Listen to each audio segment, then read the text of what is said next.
छड़का बस्ती आज अपनी किस्मत पर जिस कदर नाज करे कम है,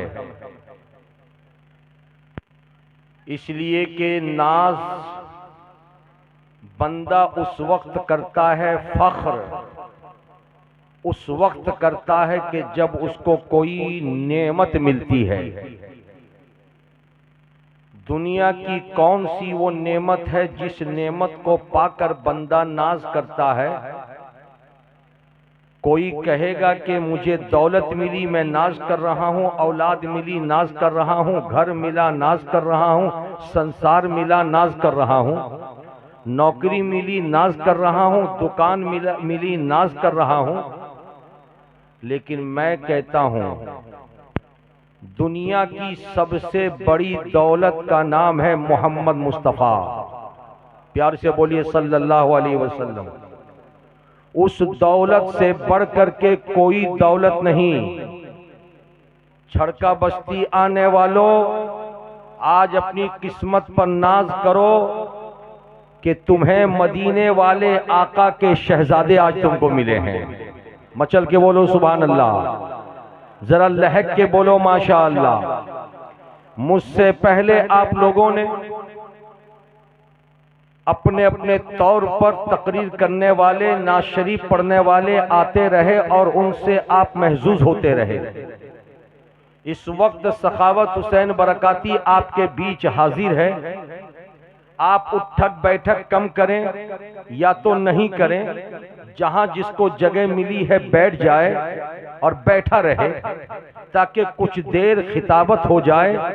इसलिए कि सबसे बड़ी बेअदबी है आपके पीरो मुर्शिद रात के इस 1-1:30 बजे 2 बजे के आसपास आप लोगों की निगाहों के सामने मौजूद हैं और आप इनको देखने के बावजूद भी निकल जाएं या उठक बैठक करें, ये बेअदबी है। अभी अभी हजरत ताहिर रजा रामपुरी आप लोगों के सामने ज़बाने फारसी में कलाम पेश कर रहे थे। आप लोग खूब समझ रहे थे, इसलिए कि इन्होंने कहा कि मैं इंडिया में पढ़ रहा हूं लेकिन ऐसा लगता है कि मुल्क ईरान में पढ़ रहा हूं। लेकिन हजरत रामपुरी साहब, ताहिर साहब को ये बता दीजिए कि वो ईरान हो के इराक, इंडिया हो के पाकिस्तान, वो अमेरिका हो या हॉलैंड, जापान हो या चाइना, हम जगह नहीं देखते, हम नबी के गुलाम हैं। नबी का नाम सुनते हैं तो तड़पते हुए नजर आते हैं। मचल कर बोल दो, इसलिए कि वो नबी की बारगाह, जरा इको कम करो माइक ऑपरेटर भाई, वो नबी की बारगाह के मक्के की सुनहरी वादी में मुस्तफ़ा जाने रहमत ने फारान की चोटी पर खड़े होकर ऐलान किया, मक्के वालों, अब्दुल्ला का बेटा मोहम्मद अरबी ऐलान करता है कि मैं खुदा का नबी हूं। मेरा कलमा पढ़ो, मेरी लाई हुई शरीयत, मेरे लाए हुए दीन को मानो। जिनको इनकार करना था वो इनकार कर गए, अबू जहल बन गए, अबू लहब बन गए। लेकिन इकरार करने वालों में जहां सिद्दीक़ अकबर आए, फारूक आजम आए, उस्मान ज़ुन्नूरैन आए, अली मुर्तज़ा शेर खुदा आए, वहीं पे लोगों की नजर पड़ी कि मोहम्मद अरबी के आवाज पर सिर्फ और सिर्फ मक्के वाले आएंगे। मगर अरबी बोलने वाला अब्दुल्ला का बेटा अरबी जबान में पुकार रहा था। भाई माइक को कम करो। अरबी जबान में पुकारने वाला मेरा नबी अरबी जबान में पुकार रहा था।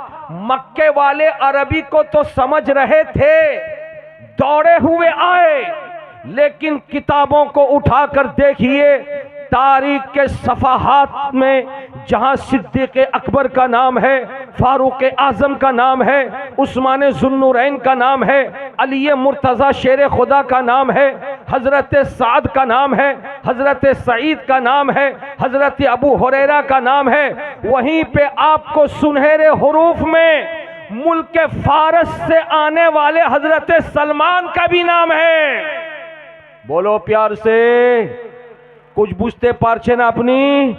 मुल्क फारस से आने वाले हजरत सलमान का भी नाम है। मुल्क रूम से आने वाले हजरत ज़ुहैब का भी नाम है, हबश से आने वाले बिलाल हबशी का भी नाम है। गोया के पता चला ये मुल्क शाम से, ये मुल्क रूम से आने वाले ज़ुहैब, ये मुल्क फारस से आने वाले सलमान, ये मुल्क हबश से आने वाले बिलाल, ये बताने की कोशिश कर रहे हैं भारतीयों, मुस्तफ़ा अगरचे मक्का में पैदा हुए लेकिन ये नबी सिर्फ मक्के वालों के लिए नबी नहीं है बल्कि कुल कायनात के लिए नबी है। झूम के बोलो सुभान अल्लाह। कुल कायनात के लिए नबी है। यही वजह है कि अमेरिका वाले बोलने लगे ये है हमारे नबी, हॉलैंड वाले बोलने लगे ये है हमारे नबी, मस्कत वाले बोलने लगे ये है हमारे नबी, दुबई वाले बोलने लगे ये है हमारे नबी, इराक वाले बोलने लगे ये है हमारे नबी, ईरान वाले बोलने लगे ये है हमारे नबी, पाकिस्तान वाले बोलने लगे ये है हमारे नबी, भारत वाले बोलने लगे ये है हमारे नबी। कुल कायनात का जर्रा जर्रा पुकार रहा था ये है हमारे नबी, ये है हमारे नबी, ये है हमारे नबी। तो सुन लो, नबी को तो सब चाहने लगे लेकिन चाहने के साथ साथ दिल में अरमान था, दिल में आरजू थी, दिल में ख्वाहिश थी। मुस्तफ़ा वो लोग बड़े खुशनसीब हैं जो लोग आपका जमाना पाए, माथे की आंखों से आपको देखा, दिल की गहराई से मोहब्बत किया, वो सहाबी बने। लेकिन कयामत तक अब तो कोई नबी आने वाले नहीं है। 200 साल के बाद जब कोई पैदा होगा वो नबी को देखने की तड़प रखेगा।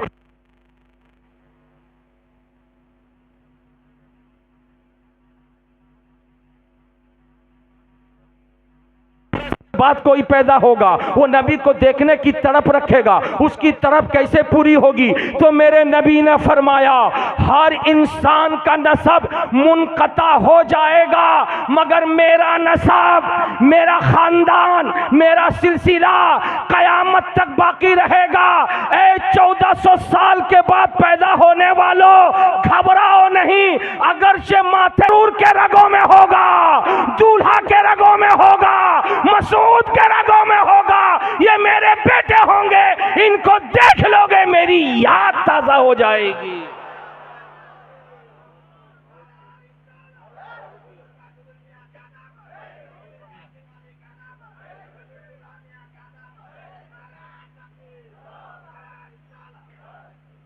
प्यार से बोलो सुभान अल्लाह, मचल के बोलो माशा अल्लाह। अब इसकी दलील मैं आपको दूं। अरे बोलो ना बाबू, अरे कथाटा बुझते पारछेन कि नहीं? मौलाना अस्माउल है कि चले गए? अब आप ही समझाएंगे इनको, समझ रहे हैं सब? इसकी दलील मैं आपको दूं, थोड़ी सी तवज्जो लो उलमाए कराम की। हजरात, मेरे रसूल के नवासे हुसैन, बोलो ना भाई, रसूल के नवासे, अरे प्यार से बोलो, रसूल के नवासे हुसैन रहते कहां थे? बाड़ी कोथाई छिलो। क्या तकरीर में सुनाते इनको आप? मैं सुनता हूं कि अस्माउल मौलाना की कोई तारीख खाली नहीं रहती है, घूमते रहते हैं मुर्शिदाबाद, मालदा, बीरभूम, दिनाजपुर। क्या सुनाते हैं इनको? ये सीखे ही नहीं अभी तक। हुसैन पाक का घर मदीनतुल मुनव्वरा। अरे बोलो ना भाई, हजरत हुसैन का घर, बोलो ना भाई, हजरत हुसैन का घर मदीना। सब लोग बोलो हजरत हुसैन का घर। अरे प्यार से बोलो, कहां है? मदीना। कहां है? मदीना। हजरत हुसैन पाक का घर कहां है? अरे बोलो बोलो, मदीना में है। कहां है? पैदा कहां हुए? मदीना में। बोलो ना भाई, पैदा कहां हुए? मदीना में। रहे कहां? मदीना में। लेकिन जब 56 बरस के हो गए तो मदीने से निकाला गया। कहां से निकाला गया? मदीने से। और जब निकाला गया तो कहां जाएंगे? बोलो ना भाई, ये भी नहीं मालूम। अगर आपको आपके छड़का बस्ती से मैं निकाल दूं तो कहां जाओगे? फूफी के घर, खाला के घर, मामू के घर, नाना के घर, रिश्तेदार के यहां जाओगे ना। तो जैसे मदीने से निकाला गया तो हजरत हुसैन ने फैसला किया, कहीं नहीं जाऊंगा, नाना के घर जाऊंगा। बोलो भाई बोलो, कहां जाऊंगा? नाना का घर। और नाना का घर कहां है? नाना पैदा हुए मक्का में। मदीनतुल मुनव्वरा से मेरे हुसैन मक्का गए 56 बरस की उम्र में। और जैसे मेरे हुसैन की सवारी हुदूद मक्का में उतरी, ऐ मां बहनों तवज्जो के साथ सुनना, इन पढ़ने वाले बच्चों से तुम मोहब्बत करती हो, इलाके के मौलाना लोगों से भी मोहब्बत करती हो, उनसे दीन सीखती हो, इस्लाम सीखती हो। अगर तुम्हारे घर का बच्चा मदरसे में पढ़ता है तो मुबारकबाद, और अगर नहीं पढ़ता तो बच्चों से कहना मौलाना लोगों को देखो, वो जैसा जैसा करे तुम वैसा ही करो, यकीनी तौर पर तुम मुसलमान बन जाओ। जैसे मेरे आका हुसैन मक्का पहुंचे, मक्कतुल मुकर्रमा की औरतों ने अपने बच्चों को बेदार किया और झिंझोड़ कर कहा कि मेरे शहजादों, मेरे बेटों, किसी की उम्र है 5 साल, किसी की उम्र है 10 साल, किसी की उम्र है 12 साल, किसी की उम्र है 15 साल, किसी की उम्र है 8 साल, किसी की उम्र है 9 साल। माओ ने बेटों को खड़ा किया और खड़ा करके कहा कि सुनो, हमने तुमको अच्छा मुसलमान बनाने के लिए इस्लाम का कानून सिखाया, नबी की सुन्नत सिखाई। जब तुम पूछते रहे अम्मा खाना कैसे खाना चाहिए, खड़े होकर के या बैठ के, तो मैंने कहा बैठ के खाओ, ये नबी की सुन्नत है। अरे बोलो ना भाई, बोलते काहे नहीं हो? बैठ के खाओ किसकी सुन्नत है? नबी की सुन्नत है। अम्मा जब घर में दाखिल हो तो पैर पहले कौन सा रखें? तो माँ ने कहा कि मैंने बताया पहले दाहिना पांव घर के अंदर रखो, ये नबी की सुन्नत है। अरे बोलो ना भाई। जब बाथरूम में जाओ तो पहला पांव कौन सा रखें? तो माँ ने बच्चों को बताया था पहले बायां पांव रखो बाथरूम में, ये नबी की सुन्नत है। अरे बोलो ना जी। जब तुमको छींक आ जाए तो छींक आने पर अल्हम्दुलिल्लाह पढ़ो, ये नबी की सुन्नत है। अरे प्यार से बोलो ना। जब मस्जिद में अजान हो जाए तो मस्जिद में जाओ और जा करके नमाज पढ़ने की तैयारी करो। माँ से बच्चों ने पूछा कैसे खड़े हो, तो माँ ने कहा था 2 पांव के बीच में 4 उंगली का फासला रख करके खड़े होना, ये नबी की सुन्नत है। अरे बोल दो माँ कैसे हम नियत करें? तो माँ ने कहा था दोनों हाथों को उठाना, पंजे को किबले की तरफ करना हथेली को, और कान के लौ तक उठाना मर्दों, उठा करके अल्लाह अकबर कहना और नाक के नीचे इस तरह बांधना, ये नबी की सुन्नत है। लड़कियों को माँ ने बताया था कि अपने दोनों मोंडे पर अपने अंगूठे को लगाना और हथेली को किबला की तरफ करके अल्लाह अकबर कहना और अपने सीने को ऊपर बांधना, ये फातिमातुज़ ज़हरा की सुन्नत है। ये कौन बता रहा है? ये माँ बता रही है। चलने का तरीका माँ बता रही है, उठने का तरीका माँ बता रही है, सोने का तरीका माँ बता रही है, जागने का तरीका माँ बता रही है, नमाज पढ़ने का तरीका माँ बता रही है, बड़े को देख करके मुसाफा करने का तरीका माँ बता रही है, पाजामा पहनने का तरीका माँ बता रही है, लुंगी बांधने का तरीका माँ बता रही है।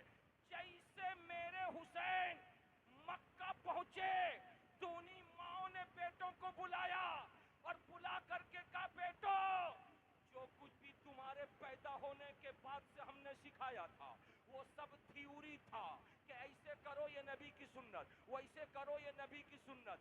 लेकिन बात सिर्फ थ्योरी से कंप्लीट नहीं होती, थ्योरी के साथ साथ जो बात थ्योरी के साथ साथ जो बात प्रैक्टिकल में हो जाए वो कंप्लीट होती है।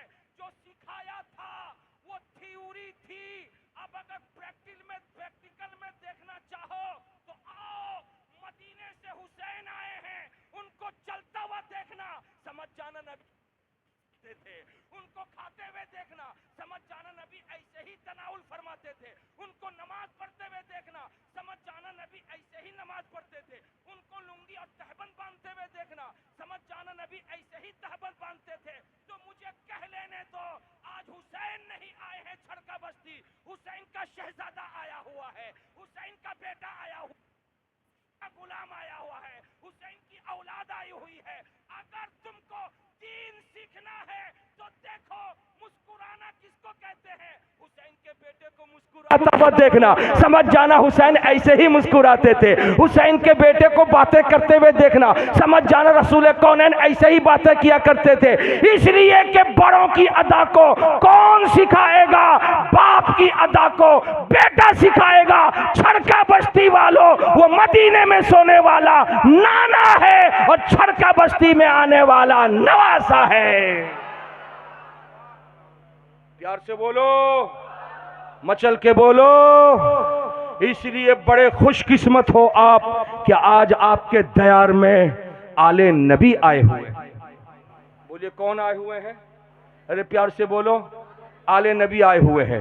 हजरत ताहिर रजा रामपुरी साहब अभी अभी कलाम पढ़ रहे थे और कलाम पढ़ने के साथ साथ एक शेर में इन्होंने कहा सब लोग खड़े हो जाओ। अरे बोलिए ना जी, सब लोग खड़े हो जाओ। हजरात मैं बैठा हुआ था नीचे स्टेज पर और हुजूर तशरीफ फरमा है।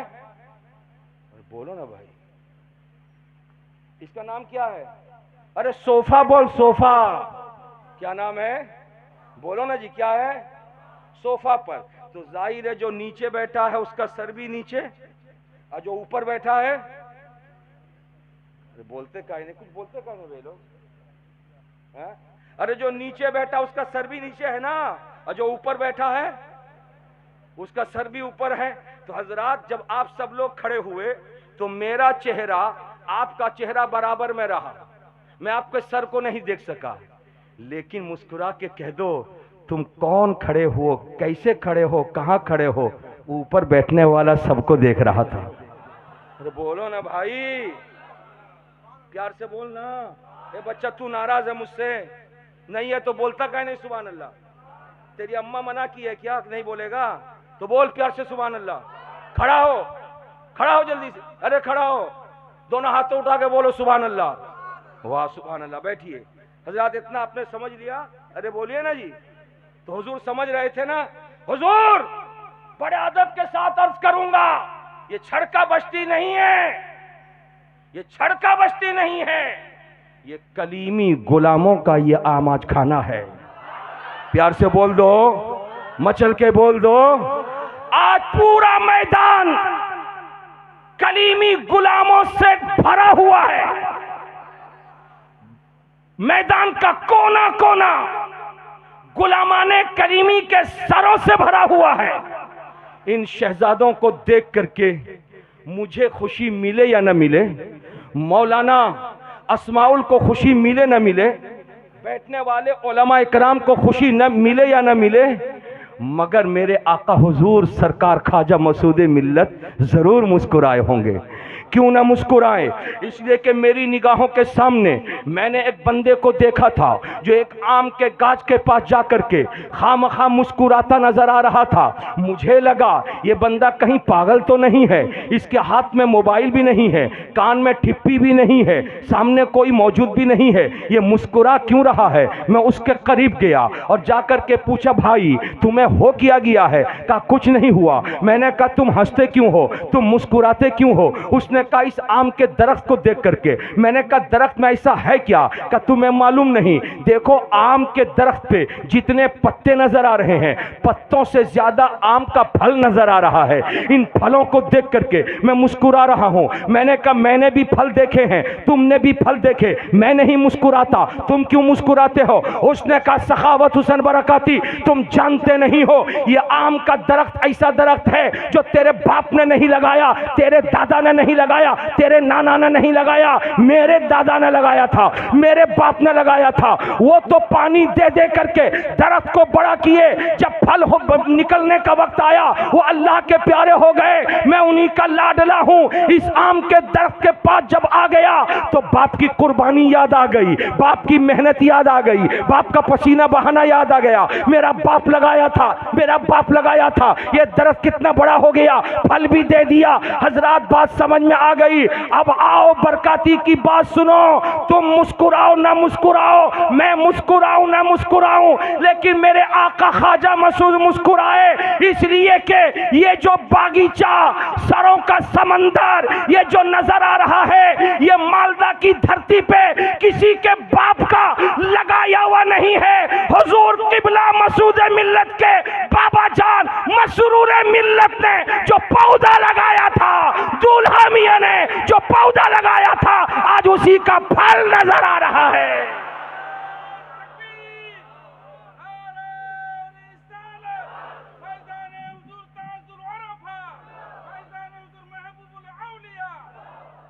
प्यार से बोलो सुभान अल्लाह, मचल के बोलो माशाअल्लाह। भाई बुझते पारछेन आमार कथाटा, अरे बोले बुझते पारछेन, बोल दिए सुभान अल्लाह। हजरात तवज्जो हाजिर कीजिए, मुस्कुराहट भी रसूल की सुन्नत है। मुस्कुराहट, अरे बोले मुस्कुराहट रसूल की सुन्नत है। और जो मुस्कुराता है किसी को देख करके या किसी की बात सुनकर, समझ जाइए उसका अखलाक ज्यादा है। अरे बोलिए ना, कुछ लोग नोट के घमन में अपने आप में रहते हैं। अस्सलाम वालेकुम, वालेकुम, खैरियत है? हाँ ठीक है। अरे भाई आपको कई दिन से देखा नहीं, व्यस्त तो था। ऐसा मालूम होता कि मैंने उसका 1 बीघा जमीन ले लिया। अरे बोले ऐसा है कि नहीं है? अरे है ना जी। अस्सलाम वालेकुम, वालेकुम, कोथा जाबेन? अपनी जान। अखलाक, प्यार, मोहब्बत रसूल की सुन्नत है। आका करीम इरशाद फरमाते हैं कि ऐ मुसलमानों, जब तुम्हारे पास कोई आए, तुम उसे कुछ दो या ना दो, तुम उसको प्यार दे देना। बोलो भाई, तुम अच्छे अखलाक उसके सामने पेश कर देना, मोहब्बत की बोली बोल देना। याद रखो, चाय पिलाओ, नाश्ता कराओ, खाना खिलाओ, अगर प्यार नहीं दिया, मोहब्बत नहीं दिया तो खाना बेकार। और अगर खाना नहीं खिलाया, चाय नहीं पिलाया, लेकिन मुस्कुरा के 2 बोली बोल लिया, ये सबसे बड़ी मोहब्बत है। अरे झूम के बोलो ना, मचल के बोलो ना। हजरात, ये अखलाक का प्यार सबक कौन सिखाएगा आपको? ये प्यार का सबक आपको कौन सिखाएगा? ये मोहब्बत का सबक कौन आपको सिखाएगा? आइए मैं आपको बताता हुआ गुजरूं। हुजूर किबला तशरीफ रखते हैं, मैं उस वक्त मौजूद नहीं था जिस वक्त मौलाना अस्माउल कलीमी हुजूर की खानका शरीफ के अंदर थे। और क्या मंजर था, उस मंजर को जब उन्होंने पेश किया मेरे कमरे में, तो मैं जमीन छोड़ करके जंप किया। मैंने कहा वाह मौलाना अस्माउल, मैं सुनता था कि हुजूर अखलाक के धनी हैं, लेकिन तुमने देख लिया, काश मुझको तुम बुला लिए होते, जरा मंजर मैं तो देख लेता। मौलाना अस्माउल जरा बताओ। मैं लेटा हुआ था, जैसे ये बताने लगे मैं उठ करके बैठ गया। मैंने कहा मौलाना बताओ, मौलाना बताओ, मौलाना बताओ। कहने लगे हुजूर आपको भूख नहीं लगती? मैंने कहा भूख मिट गई मियां। बोल, क्या प्यास नहीं लगती? मैंने कहा प्यास बुझ गई। बोल, सुनाओ तो सही, हुजूर का अखलाक कैसा है, हुजूर का प्यार कैसा है। तो सुनाने लगे मुझको, जो सुनाया उन्होंने मैं आपको सुनाऊं? अरे बोलो ना भाई, सिर्फ आप लोग सुनेंगे, ये 5-10 आदमी उधर वाले नहीं सुनेंगे, सब लोग सुनेंगे। हाथों को उठा के बोलिए या रसूल अल्लाह, प्यार से बोलिए सुभान अल्लाह। हजरात, ये अखलाक मैं सिखा रहा हूं, नबी का अखलाक, नबी का प्यार। अब हुजूर का अखलाक सुनाने से पहले मैं जरा सा ठहर के एक बात बता दूं। अरे बोलिए, बताऊं आपको? अरे प्यार से बोलिए ना, बताऊं आपको? हुजूर हाफिज मिल्लत अल जामियातुल अशरफिया के बानी, अभी अभी 3 रोज पहले जिनका उर्स हुआ मुबारकपुर में, अल जामियातुल अशरफिया से पढ़ने वाले तलबा जो फारिग होके आते हैं, वो मिसबाही लिखते हैं। पूरे सुन्नियों का सबसे बड़ा मदरसा अल जामियातुल अशरफिया, जिसके फाउंडर हुजूर हाफिज मिल्लत। हुजूर हाफिज मिल्लत के बारे में उस जमाने के उलमा कहते हैं, जब हजरत के कमरे से पढ़ करके 8, 9, 10, 12, 15 बच्चे निकलते थे, तो आपस में जब हुजूर हाफिज मिल्लत का तज़किरा करते थे, तो एक क्लास में अगर 15 से 20, 20 से 25, 25 से 30 बच्चे हों, तो हर बच्चा कहता था हुजूर हमको ज्यादा चाहते हैं, हुजूर हमको ज़्यादा चाहते हैं, हजरत हमसे ज़्यादा प्यार करते हैं, हजरत हमसे ज़्यादा मोहब्बत करते हैं। 25 निकले तो 25 की ज़बान में यही कि हुजूर हमको ज़्यादा चाहते हैं। 50 निकले 50 की ज़बान पे यही होता है, हुजूर हमको ज़्यादा चाहते हैं। मैंने तो हुजूर हाफिज़ मिल्लत को देखा नहीं, मगर मैंने किताबों में पढ़ा है हाफिज़ मिल्लत का प्यार ऐसा था, जो भी कमरे से निकलता था वो यही कहता था, हुजूर सबसे ज़्यादा हमको चाहते हैं, हुजूर हम सबसे ज़्यादा हमको चाहते हैं। लेकिन आज छड़का बस्ती में देखा तो नहीं, मगर करीब से मैंने सुन लिया, और वो सुनना देखने के बराबर हो गया। इसलिए कि जो देखा था वो 2-4 घंटे के बाद नहीं, उधर देखा इधर आकर बताया, गोया कि मैंने देख लिया। मैंने कहा हुआ क्या जरा बोल। कहने लगे मौलाना अस्माउल कि हजरत के कमरे में भीड़ लगी हुई है, कई मदरसों के लोग आए हैं हजरत से तारीख लेने, मदरसे का मामला पेश करने, भीड़ लगी हुई है। ऐसे आलम में एक बूढ़ा इंसान जिसके चेहरे की दाढ़ी सफेद बिल्कुल नाटे कद का, वो दाखिल हुआ, और जैसे दाखिल हुआ उसने एक आवाज लगाई। कैसी आवाज? हुजूर हुजूर की करছেন আপনি, इनाके ছাড়ুন, আমাকে সময় দিন।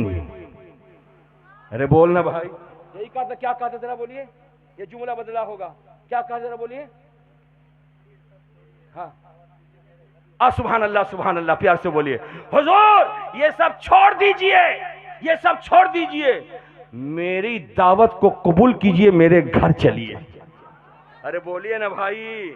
हो सकता बूढ़ा इन्हीं के बीच में हो, आप लोगों के बीच में हो, या दाहिनी तरफ हो या बाईं तरफ हो, ये मैं बता नहीं पाऊंगा, लेकिन मौलाना अस्माउल उसको पहचानते जरूर हैं। वो कह रहा है, हिम्मत तो देखिए, हिम्मत तो देखिए।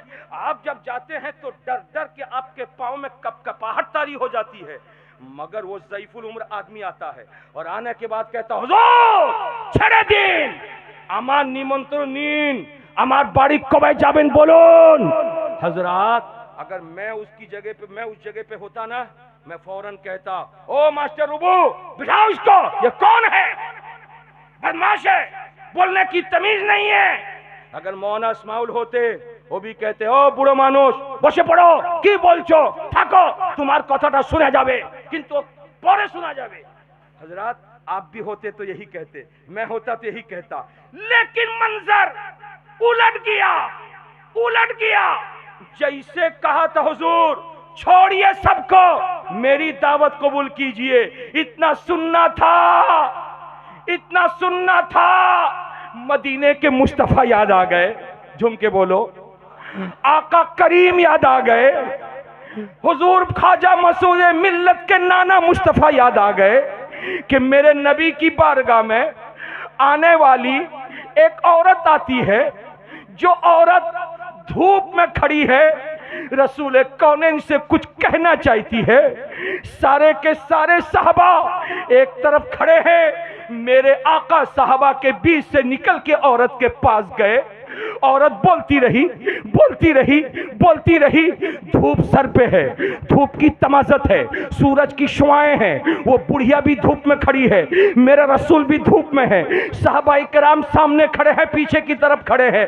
वो बुढ़िया बोलती जा रही है, नबी सुनते जा रहे हैं, बुढ़िया बोलती जा रही है, नबी सुनते जा रहे हैं। कुछ देर के बाद जब रसूल वापस आए, बुढ़िया चली गई। साहबा ने अर्ज किया, या रसूल अल्लाह, वो मदीने की पागल औरत है, वो जहां जाती है इसी तरह बोलती है, कैसे आप इतनी देर खड़े हो गए? या रसूल अल्लाह, वो पागल औरत है, उसका दिमाग खराब है, वो क्या बोलती है उसको खुद पता नहीं रहता। इतना सुनना था, मेरे नबी तड़प गए, तड़प कर इरशाद फरमाया, मेरे साहबा सुनो, तुम जिस औरत को पागल कह रहे हो कि वो पागल औरत है, हर जगह बोलती है, अरे जहां भी बोलती है उसके बोलने को कोई सुनता नहीं है, लेकिन मुझे खुदा ने इसीलिए नबी बनाकर भेजा कि जिसकी कोई ना सुने, मैं मोहम्मद मुस्तफा उसकी सुना करूंगा। झूम के बोलो,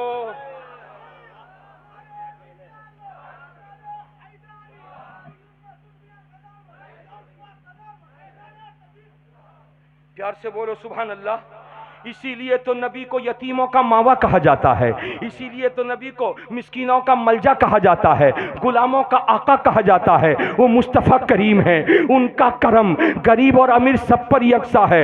हुजूर ये सिफात आपके अंदर है या नहीं आप जानो, मेरे अंदर है या नहीं मैं जानू, लेकिन जिसके रगों में हाशमी खून होगा उसके रगों में ये सिफत जरूर नजर आएगी, ये खूबी जरूर नजर आएगी। जैसे उस बूढ़े मानुष ने कहा था, ছেড়ে দিন আমার নিমন্ত্রণটা কবুল করুন, मंजूर করুন, আমার বাড়িতে কবে যাবেন বলুন। जैसे कहा था मौलाना अस्माउल कहते हैं, मेरे आका मसूद मिल्लत ने एक नजर उठाई, उस बूढ़े को देखा, कान से उस बूढ़े की आवाज को सुनना था। अचानक मेरे आका मसूद मिल्लत की मुस्कुराहट निकल गई। झूम के बोलो सुभान अल्लाह। मुस्कुराहट निकल गई। वो बूढ़ा बोलता रहा, आका सुनते रहे। वो बूढ़ा बोलता रहा, मेरे आका सुनते रहे। वो बूढ़ा बोलता रहा, आपके पीर मुर्शिद सुनते रहे। वो बूढ़ा बोलता रहा, हुजूर मसूद मिल्लत सुनते रहे। मैं सोचने लगा आप भी बिदक जाएंगे, मैं भी बिदक जाऊंगा। आखिर हुजूर मसूद मिल्लत तो इंसान है, लेकिन उस बूढ़े के बोलने पर आपका गुस्सा उभरा नहीं, आपकी नाराजगी सामने नहीं आई। गोया के ये सिफत पेश कर रहे थे, बरकाती तुम क्या जानते हो मैं कौन हूं, मैं क्या हूं, मैं कैसा हूं, जबान से नहीं कहूंगा।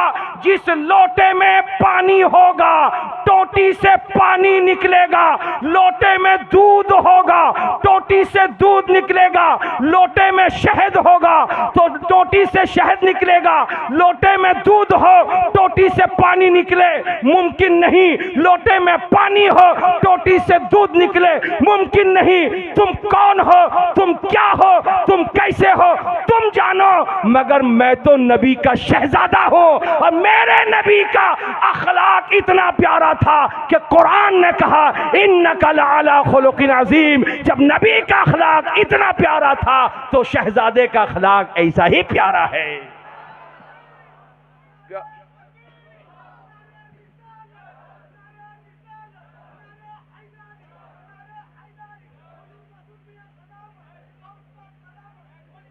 सुभान अल्लाह, सुभान अल्लाह।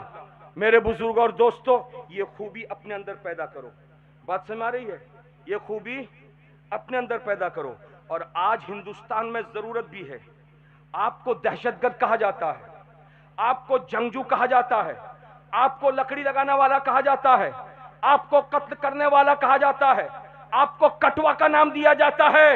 ऐसे आलम में मुस्कुराओ, हंसो, अखलाक पेश करो। मुसलमान भाई मिले उसके सामने भी अखलाक पेश करो, गैर मुस्लिम मिले उसके सामने भी अखलाक पेश करो। इसलिए कि दुनिया कहती है इस्लाम तलवार के जोरों पे फैला, तलवार दिखा दिखा करके पहले के लोगों ने जबरदस्ती लोगों को मुसलमान बनाया, लेकिन ये गलत कहते हैं। तो मुस्कुराओ, अखलाक पेश करो और बता दो इस्लाम तलवार के जोरों पर नहीं, अखलाक हसना के जोरों पर इस्लाम फैला है, अखलाक की बुनियाद पर फैला है। मेरे आका सरकार गरीब नवाज हिंदुस्तान में इस्लाम फैलाते रहे, अखलाक की बुनियाद पर। कुतुबुद्दीन बख्तियार काकी इस्लाम फैलाते रहे, अखलाक की बुनियाद पर। निजामुद्दीन महबूब इलाही इस्लाम फैलाते रहे, अखलाक की बुनियाद पर। कटरा के शहंशाह सरकार दुल्हा इस्लाम फैलाते रहे, अखलाक की बुनियाद पर। सरकार मसरूर मिल्लत इस्लाम फैलाते रहे,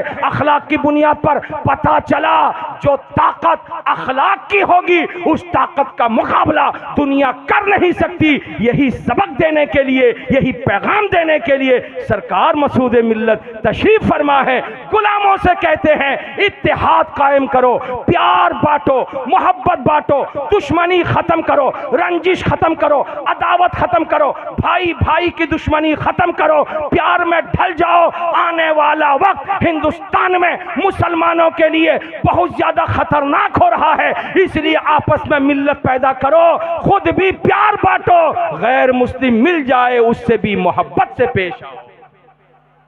प्यार से बोलो। बात मेरी समझ में आई आपको? दुरूद पाक पढ़ी, अल्लाहुम्मा सल्ले वसलामन अलैका या रसूल अल्लाह। ये मेरी माँ बहनें बैठी हैं।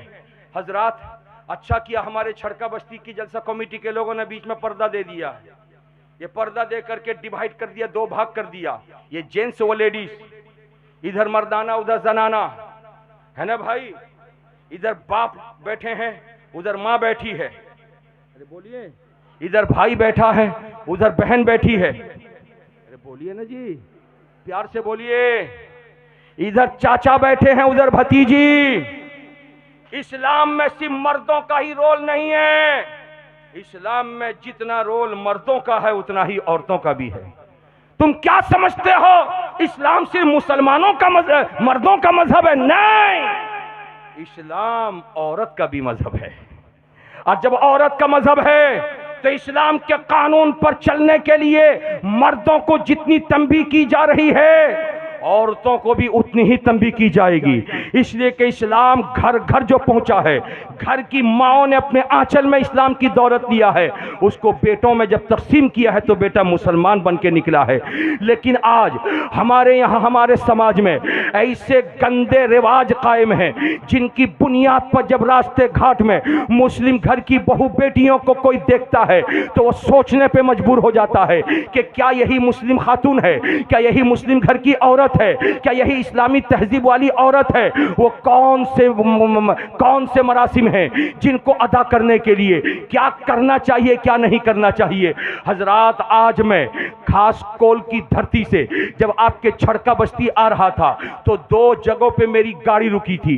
दो जगह गाड़ी को रोकना पड़ा था, इसलिए कि सामने जुलूस जा रहा था, लंबा जुलूस, मर्दों से ज्यादा औरतें थी। और जितनी औरतें थी शायद के किसी एक औरत के सर पे दुपट्टा या आंचल नजर नहीं आया, सबकी पीठ पर आंचल है, सर खोले जा रही हैं। मुझे जो लोग छोड़ने के लिए आए थे, मैंने कहा भाई ठहर जाओ, गाड़ी पीछे रखो, पता नहीं किसका जुलूस है, अगर किसी बच्चे से गाड़ी टकरा गई खामखा लड़ाई हो जाएगी, खामखा झगड़ा हो जाएगा। मुझे छोड़ने के लिए जो लोग आए थे वो कहने लगे मौलाना साहब घबराइए नहीं, ये अपनों का जुलूस है। जैसे का अपनों का जुलूस है वैसे ही मेरी आंखें खुल गईं। या अल्लाह, अपनों का जुलूस क्या मतलब? कहने लगे सुनिए, मालूम होता है कि इस गांव में किसी लड़के की शादी होने वाली है और शादी से पहले उसकी बहनें, उसकी भतीजियां, उसकी बेटी, उसके घर की बहू बेटियां हल्दी का रस्म करने के लिए गांव गांव, मोहल्ला मोहल्ला, दरिया दरिया, कूचा कूचा, इलाका इलाका अपने भाई को लेकर दूल्हा बना करके हल्दी लगा करके लेके घूम रही है। मैंने पढ़ा अस्तगफिरुल्लाह, अस्तगफिरुल्लाह, 7 बार अस्तगफिरुल्लाह। हजरात, ये बात हो गई, थोड़ी देर के लिए मैं खामोश हो गया। मैं सोचने लगा, सरकार फातिमतुज ज़हरा मुझको याद आ गई। कौन फातिमा? हुजूर सरकार मसूद मिल्लत की दादी फातिमा। कौन फातिमा? हुजूर सरकार मसूद मिल्लत की नानी फातिमा। अगर आपके हाथ में कलीमी शहजादो, अगर आपके हाथ में सिलसिले का दामन है, अगर आपके हाथ में सरकार मसरूर मिल्लत का दामन है, अगर आपके हाथ में सरकार मसूद पिया का दामन है और तुमने अगर तौबा किया है तो तुम सुनो, आज से अपने घर की बहू बेटियों को जाके तंबीह करना। अरे माँ बहनों, तुम अगर सुन रही हो तो आज से कान पकड़ करके यहां से उठना। मैं कहना ये चाह रहा हूं, मुझे फातिमा याद आ गई, वो फातिमा जिनको सैयदतुन निसा कहा जाता है, वो फातिमा जिनको खातूने जन्नत कहा जाता है, वो फातिमा जिनको हजरत इमाम हसन हुसैन की अम्मी कहा जाता है, वो फातिमा जिनको मौला मुश्किल कुशा की बीवी कहा जाता है, वो फातिमा जिसके बारे में मुस्तफा जाने रहमत मालिक जन्नत ने कहा था, ऐ लोगो जन्नती हो तो कान खोल के सुन लो, जन्नत बनाई खुदा ने, मालिक बनाया मुस्तफा जाने रहमत को। जब मैं मालिक हूं, तुम मेरे गुलाम हो, तुम जन्नत में जाओगे तो तुम्हारा सरदार कौन होगा? नबी ने कहा था, मर्दो अगर तुम जन्नत में जाओगे तो तुम्हारे सरदार मेरे नाती हसन हुसैन होंगे, और तुम्हारे घर की औरत अगर जन्नत में जाएगी तो उनकी सरदार फातिमा की फातिमा होगी, खातून जन्नत होगी, हसन हुसैन की अम्मा होंगी। प्यार से बोलो, झूम के बोलो, अल्लाह अल्लाह। मदीने की इस पाक जमीन है, चंद मदीने की औरतें बैठी हैं, आपस में तबसेरा कर रही हैं और आपस में बातें कर रही हैं। औरत का जेवर क्या होता है? औरत जेवर के बगैर कैसी लगती है? किसी औरत ने कहा कान में अगर झुमका हो तो औरत के पास जेवर है। किसी ने कहा नहीं, कान खुले हो कोई फर्क नहीं पड़ता, नाक में नथना हो तो औरत जेवर वाली है। किसी ने कहा नाक में हो या ना हो कोई बात नहीं, गले में सोने का हार हो तो औरत जेवर वाली है। आपस में औरतों के अंदर फूट पड़ गया, किसी नतीजे तक औरतें नहीं पहुंची। उन्हीं में से एक औरत, माँ बहनों सुनो, उन्हीं में से एक औरत खड़ी हुई और कहने लगी, ऐ मदीने की पाकीज़ा औरतों, कोई कहता नाक में जेवर हो तो औरत नाक में नथना हो तो औरत का जेवर है, कोई कहता कान में बाली हो तो औरत का जेवर है। फूट पड़ गया, चलो इसका फैसला नबी की बेटी से करा लें। अरे बोलो ना भाई, इसका फैसला कहां कराएं? प्यार से बोलो, किससे? नबी की बेटी से करा ले, नबी की बेटी से करा ले, हसन हुसैन की अम्मा से करा ले। औरतों का काफिला चला, औरतों की टीम चली। माँ बहनों तवज्जो के साथ सुनना, जब गई है सरकारे फातिमा के पास, सरकारे फातिमा को सलाम पेश किया, पेश करके अपना मामला रखा और कहने लगी, ए फातिमा तु ज़हरा, ए खातून जन्नत, ये बताइए औरतों के लिए असली जेवर क्या है? जैसे सुनना था, हजरत फातिमा तु ज़हरा, हजरत पाक ज़हरा, हजरत तैयबा ज़हरा, हजरत सैयदा ज़हरा, अम्मी है हसन हुसैन की, बेटी है कायनात के ताजदार की, नानी है हजरत मसूद मिल्लत की। फरमाने लगी, ए औरतों, किसी औरत के कान में बाली हो या ना हो कोई फर्क नहीं पड़ता, नाक में नथना हो या ना हो कोई फर्क नहीं पड़ता, गले में सोने का हार हो या ना हो कोई फर्क नहीं पड़ता, उंगली में अंगूठी हो या ना हो कोई फर्क नहीं पड़ता। औरत के पास अगर हया है, औरत के पास अगर शर्म है, तो शर्म और हया सबसे बेहतरीन जेवर है। प्यार से बोलो, झूम के बोलो, हया और शर्म बोलो ना भाई, हया और शर्म सबसे बेहतरीन जेवर है। किसके लिए है? आपकी अम्मा के लिए है, आपकी बेटी के लिए है, आपकी अम्मी के लिए है। मुझे सबसे ज्यादा ताज्जुब औरतों से ज्यादा आप पर होता है। आप मर्द हो, मर्द हो, मर्द हो, कैसे गवारा करते हो कि आपकी बेटी सर खोल करके कंधे पे दुपट्टा डाल के रास्ते में जा रही है? आप मर्द हो, कैसे गवारा करते हो कि आपकी बीवी सर खोल के आंचल को कंधे पे डाल के पीठ और पेट का हिस्सा खोल के जाती है? आप मर्द हो, आपको कैसे गवारा होता कि आपकी अम्मा उन्हीं बेटी और बहू के पीछे पीछे सर खोल के चलती है? अगर मर्द हो तो यहीं से तहैया करके उठो कि इस तरीके से हल्दी का रस्म करने के लिए घर से बाजा काजा गाना के साथ लेके रास्ते में निकलना, औरतों को बेहया तौर पर जुलूस के तौर पर निकालना, ये हराम है, हराम। जब तक हम बिके नहीं थे कलीमी सिलसिले से, जब तक बिके नहीं थे ख्वाजा मसूद मिल्लत के दामन से, उस वक्त तक हमारे घर में क्या होता था क्या नहीं होता था कुछ नहीं मालूम। लेकिन आका जब आपने हमें खरीद दिया है, अब इस्लाम का नुक्ता भी समझा दीजिए, इस्लाम का उसूल भी दे दीजिए, इस्लाम का ज़ाब्ता भी दे दीजिए, इस्लाम का निज़ाम भी दे दीजिए, इस्लाम का कानून भी दे दीजिए, तो मेरा ख्वाजा तड़पेगा और तड़प कर कहेगा, मेरे गुलामों फिक्र क्यों करते हो? इसी काम को करने के लिए कभी दादा आए थे मालदा, इसी काम को करने के लिए कभी बाबा आए थे मालदा, अब दादा और बाबा नहीं, मैं उनका बेटा खड़ा हूं। जब तक मैं हूं तब तक निजाम इस्लाम मिलता रहेगा, कानून इस्लाम मिलता रहेगा।